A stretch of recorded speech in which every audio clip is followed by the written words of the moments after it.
that he needs to have a conversation with you, and that relationship kind of needs to be slightly amended. I guess, yeah, from your perspective, are you going to be speaking to Dana White at some point soon, especially with this move with Eddie Hearn? You can call me anytime, mate. My phone is always available. What's it called? And in terms of the White House main event, John Jones, Alex Pereira looking likely. I guess as heavyweight champion of the world, is that something you'll be taking a good interest in? Yeah, I mean, it's an exciting fight, isn't it? I think everyone will want to see that. I think it's a good, interesting fight. We don't know if it's going to happen yet, but it does, like you say, it does look that way. So I'll be tuning in for sure.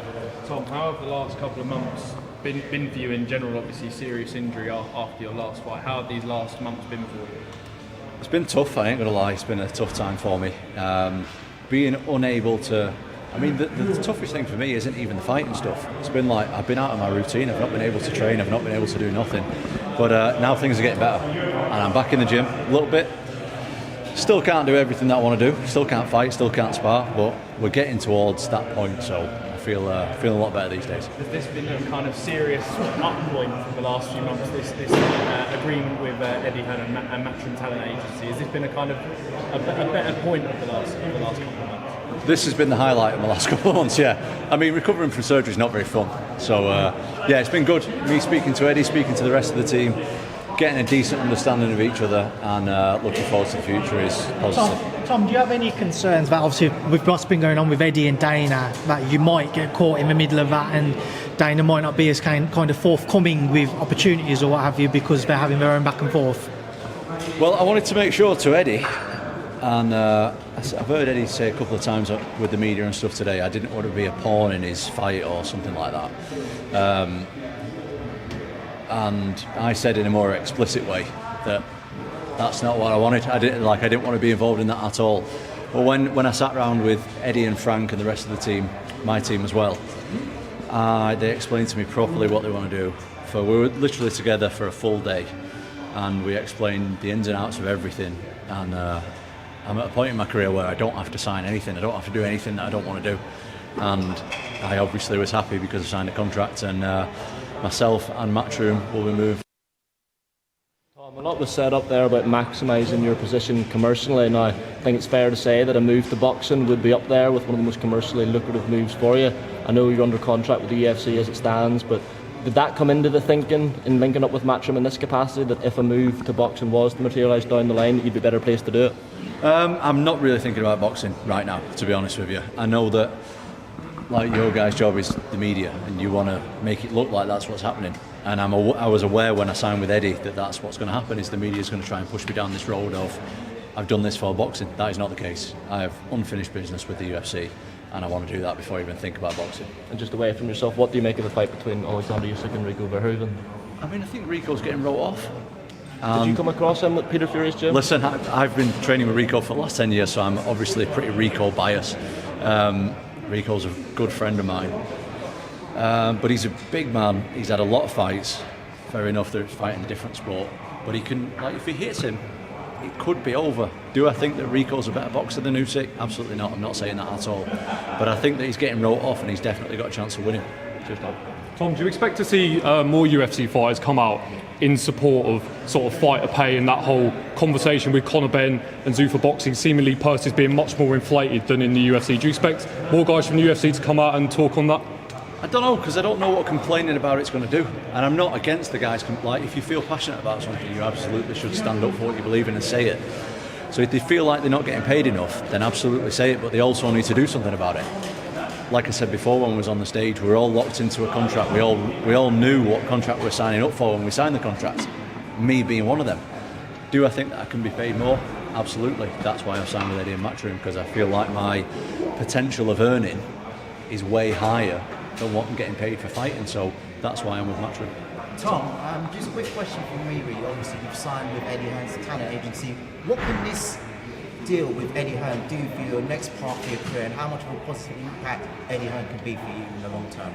Well, I won't work with anyone that I don't like. So I want to start by saying I like Eddie. Frank Smith, who's like the silent assassin around here, doesn't get enough credit in my opinion. Frank is also a top guy. I think that it's going to be good, which is why I've signed it. Like, I'm aware that this is a risky move, and I wouldn't have signed my name on the dotted line if I didn't think it was worth my while. They offered me a something that I can't really refuse, and I trust them. That's the main thing. Is I trust Eddie, I trust Frank, I trust Matchroom, and hopefully they trust me and we can move forward together really well. And also, I just want to ask, in terms of that deal with Eddie Hearn as well, what can this do for MMA in Britain? As obviously you're the big star in the UFC now. Do you think this is going to open door for other MMA fighters to join you and Eddie Hearn as a talent agency? I hope so. Listen, that's not my job. My job isn't to sign fighters and recruit fighters or anything like that. But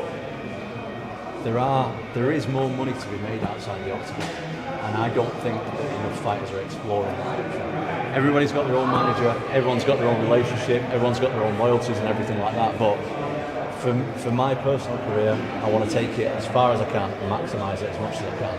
And me working with Matchroom, I think I'm maximising that. Tom, while you're here, fighters like Paddy Pimblett have been very open about men's mental health, especially sharing their struggles online and after fights. Do you feel that there is more? Do you feel that there is room for more open conversations like this in MMA, boxing, and just sports in general? I think so. The thing is, I can only speak for MMA. I don't know about boxing because I'm not involved with boxing. But with MMA, we have a lot of toxic fans. Anytime that you want to say something negative, everyone's just like, stop crying. And it's like, well, sometimes I'm a human being as well. Like, I can express how I feel publicly. And I think there is a bit of a stigma, like, as MMA fighters or as combat sports athletes, we have to be some, like, macho guy who doesn't feel anything. And that, we're human beings, you know what I mean? If you want to say something that you feel, you should be free to say it. And if someone wants to complain about saying the way you feel, then you're an idiot, in my opinion.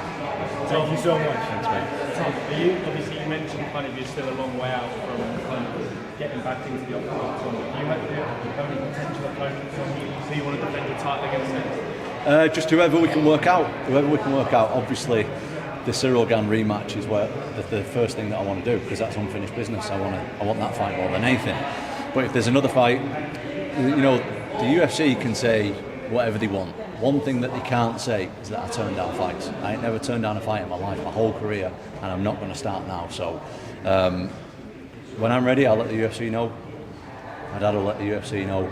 Eddie will let the UFC know now, and we'll take whoever they give us. So on that relationship with Dana, when he came out and spoke about your eye injuries at that press conference, I mean, you've been a long-time UFC fan. A lot of fans in the UFC are saying that he doesn't quite have the passion he once did for the sport. Is that, as a fighter, something you pick up on, that maybe at the presses he's not quite as excited as he once used to be?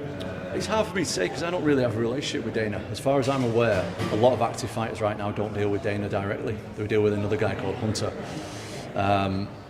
So I don't really know what gets fed to Dana in terms of information and stuff. That's none of my business. As far as passion in the sport's doing really well.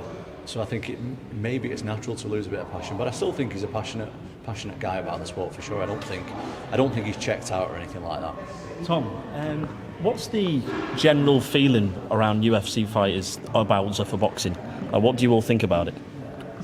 I can't speak for other people, but I think it's quite healthy in terms of anytime there's like decent competition in combat sports, it's healthy. When there's like one promotion, whether it's UFC or a boxing promotion or whatever, that's just got the monopoly of all the fighters, I think that's not good for anybody, because then you have to bow down to that one promotion. So I think that it's healthy across all combat sports that, you know, Zuffa's involved and whoever else is involved. I think it's good competition.